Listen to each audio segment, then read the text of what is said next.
अहम ख़बर ताईं पहुचाईंदा हलूं त मीरपुर माथिले में जिथे म्यूनिसिपल एडमिनिस्ट्रेटर पारां क़ाइम बचत बाज़ार एक हफ़्ते का सामान का खाली टेंट ताईं महदूद है। अवां खे अपडेट कंदा हलूं। अहम ख़बर है म्यूनिसिपल इंतज़ामिया पारां ₹1000 टेंट जो भाड़ो अदा करण लगी क़ौमी ख़ज़ाने के नुक़सान।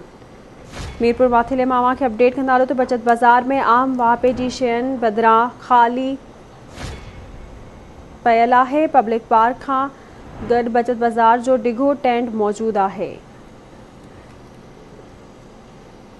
नाज़रीन अहम ख़बर अवां ताईं पहुचाई पिया। मीरपुर माथिले में जिथे म्यूनिसिपल एडमिनिस्ट्रेटर पारां क़ाइम बचत बाज़ार एक हफ़्ते का सामान का खाली टेंट ताईं महदूद है, जॾहिं त म्यूनिसिपल इंतज़ामिया पारां ₹1000 टेंट जो भाड़ो अदा करण लगी है। क़ौमी ख़ज़ाने के नुक़सान है। इन हवाले से तफ़सील मालूम कंदासीं मीरपुर माथिले में लतीफ़ वसीर खां। जी लतीफ़, छा तफ़सील आहिनि? जी बिशारत बिल्कुल घोटकी जिले में जिले इंतजामिया पारां आवाम के रिलीफ ॾियण जे लाइ बचत बाज़ारूं क़ाइम कई हुयूं, पर घोटकी जिले के केतिरनि इलाइक़नि में बचत बाज़ारूं फ़ाल आहिनि। जिले हेडक्वार्टर मीरपुर माथिले जी बचत बाज़ार गैर फ़ाल बणियल है।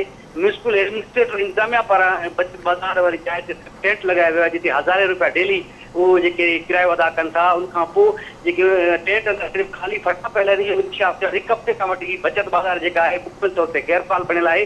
पर ॿिए पासे बचत बाज़ार के हवाले सां तनक़ीद इदारा आहिनि या फैक्ट्रीज़ आहिनि, उनखां पोइ फ्लोर मिल्सूं उहे सब्सिडी ॾींदियूं आहिनि, पर उन बावजूद भी आवाम खे रिलीफ न ॾेई सघिया। पर इहो बि इंकशाफ जो नज़र वठा म्यूनिसिपल इंतज़ामिया पारां लखे रुपया डेली जो क़ौमी ख़ज़ाने के नुक़सान ॾेई रहिया आहिनि। ऐं इन सां गॾोगॾु आवाम खे को बि रिलीफ न मिली सघियो। परे परे खां ॾोरान इलाइक़नि खां आवाम अचे थी पई बचत बाज़ार जे रुख रहियूं ते सिर्फ़ु खाली टेंट लॻल आहे, जिते ही टेंट वारनि खे सिर्फ़ु किरायो अदा कयो पियो वञे, डेली ₹1000 किरायो। पर बचत बाज़ार जेका आहे गैर फ़ाल बणियल आहे। आवाम खे रिलीफ न मिली सघियो। हीउ ज़िले हेडक्वार्टर मीरपुर माथिलो जी जेका बचत बाज़ार आहे, जेका पब्लिक पार्क सां गॾु उहा सिर्फ़ु टेंट ते महदूद आहे ऐं खाली पार्क ते मौजूद आहिनि। जी ठीक है, वरी मेहरबानी अवां जी लतीफ़ वसीर अपडेट करण लाइ।